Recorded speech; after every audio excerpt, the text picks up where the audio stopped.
శ్రీవల్లుదినా పుష్ప 2 నుండే second single release చేస్తా ఉన్నారంట కదా, ఆ పాట ఎంత చెప్తావా?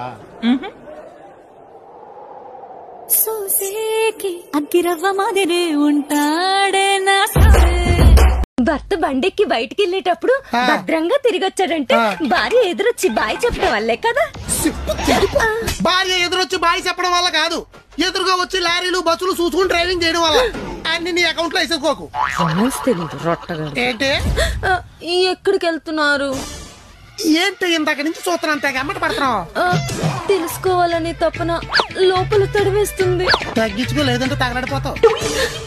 నన్ను బెదిరించాలంటే మా ఆయనని చంపేస్తాని బెదిరించాలి, లేదా మా ఫ్యామిలీని చంపేస్తాని బెదిరించాలి. కానీ నిన్ను చంపేస్తా అంటున్నాడు అంటే ఏంటి అర్థం? నీకు నాకు ఏదో ఉందనుకుంటున్నాడు అని అర్థం.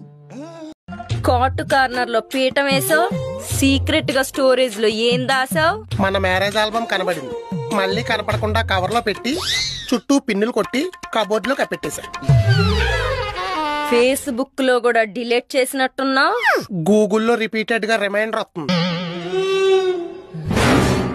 మరి ఎదురుగా ఉన్న నన్నేం చేస్తావు?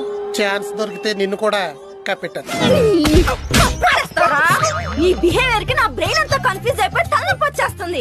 పెళ్ళైన కొత్తలో ఎలా ఉన్నావు, ఇప్పుడు ఎలా ఉన్నావు? పెళ్ళైన కొత్తలో కత్తిలో ఉండేవాడిని, ఇప్పుడు రబ్బర్ సుత్తులో తయారయ్యా. బాడీ ఉంది కానీ బలం లేదే బ్రహ్మరాక్షసి. వారానికి ఒక రోజు నువ్వు వంట చేయాలి, మిగతా రోజులు వండుతావు బంగారం? లేదు, హాయిగా హోటల్ నుంచి తెప్పించుకుందాం. ఆ ఒక్కరోజు వంపర్ ఆఫర్ ఎందుకు నాకు? అది కూడా బయట నుంచి తెప్పించుకొని రావచ్చుగా. రేపొద్దున్న నేను వంట నేర్చుకుని వంట స్టార్ట్ చేశాక నువ్వు నా వంటకు వంక పెడితే నీ వంట కన్నా బెటరే మూసుకొని తిను అని చెప్పడానికి నువ్వెలా చేస్తావో నాకు తెలియాలిగా. పెళ్లి కాలేదు, ఎవతివే నువ్వు? అతని ఉంపుడు గత్తివా? ఇంద్రసేనారెడ్డికి ఉంపుడు గత్తిగా ఉండాలంటే పెట్టి పుట్టాలి. నాకంత అదృష్టం ఎక్కడిది? అతని చిరుగాలి తగిలితే చాలని తిరుగుతున్నా.